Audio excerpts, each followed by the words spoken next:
Hello, you all. It's Deborah Parsons. I'm happy to be with you again today. I would like to open up this moment to you all. Those that want to ask questions or have comments, please leave them.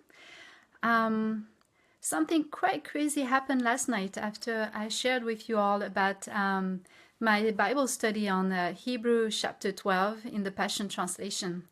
It says on verse 1, "So we must let go of every wound that has pierced us and the sin we so easily fall into. Then we will be able to run life's marathon race with passion and determination, for the path has been already marked out before us." Well, last night I was on my Facebook and my biological father has been posting my pictures and my video on his Facebook. Well, I have not seen him in about 10 years, and I don't have a great relationship with him. My parents separated when I was a very little girl, and I occasionally saw my dad, and it wasn't always in the best circumstances. I got a lot of wounds in this area with my biological father. And I was thinking about yesterday and what we read, and I thought, oh, you know what? I need to let go of those wounds. I need to reach out to my dad. And I remember also that verse says that, verse 24, it says, we have come to Jesus, who establishes a new covenant with his blood sprinkled upon the mercy seat, blood that continues to speak from heaven, forgiveness. I don't know if it's still alive. Yep, okay. And I have to say that the Lord spoke to my heart about my biological dad. And, I can hold on to grudges to the pain. But what about if I let go of the wound? What about I choose forgiveness instead of justice? Because you know what? Justice is the answer to your desire, but forgiveness will open up opportunities. I've heard a story about Graham Cook. Not very long ago, he was sharing about a little girl that he sponsored from India. I think he started sponsoring her when she was about 2 or 3 years old or something. And so occasionally when he went to India, he will visit her. And now she's about 13 years old. And just recently, she got raped by 4 men. And as one of the men was upon her, raping her, she noticed that he had an infection on his face. So she reached out, put her hand on his face, and prayed for him. And he was healed. This man was healed. Not only was healed, but later on, he gave his heart to Jesus, and many, many other people got saved.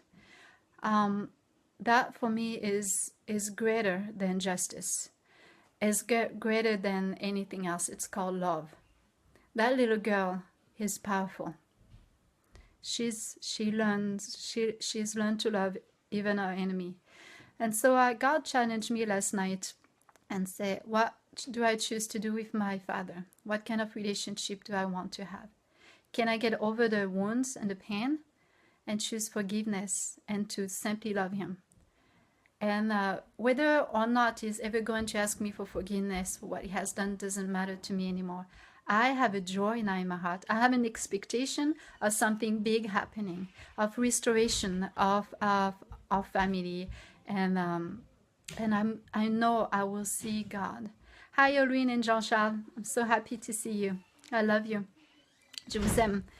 I also thought about something that happened last year. I read the book Keep Your Love On by Danny Silk. And after reading that book, I also was challenged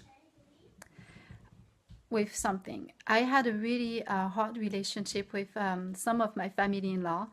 I think some of you can relate. Sometimes it's not easy. And in my case, we had a rough start.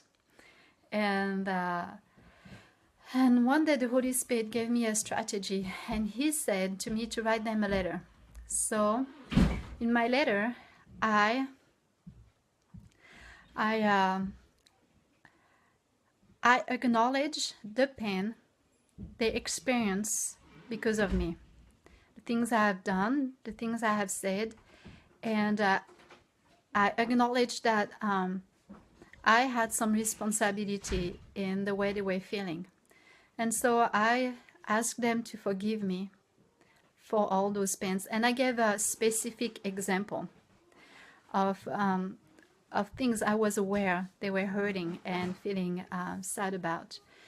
So I said, please, would you forgive me? And after this, something shifted. They responded to me in a new way. And it actually opened up door for restoration, communication, one, and restoration and a friendship. And today I have an excellent relationship with most of my family-in-law.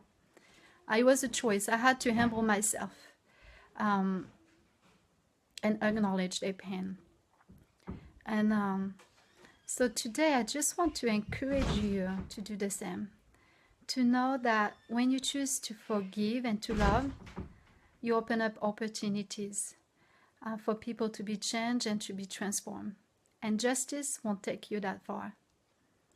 I think I'm done, but I would love if you leave me some feedback, or if you have some question, or actually if you have testimony of how God moved in your life. I see you, Alwyn, and you said that God has taken you through the same process. And if you would, just leave a little testimony of what God did for you, I think it would be really encouraging for all those who are listening and all the people that will be reading this text, what God has done to you. And again, I challenge you to the higher calling.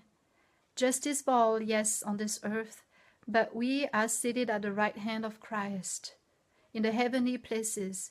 And there's another kind of rules, and that's the rule of forgiveness. So would you choose today to forgive? I love you and I bless you, and I will speak to you again another time. Have a great rest of the day or evening.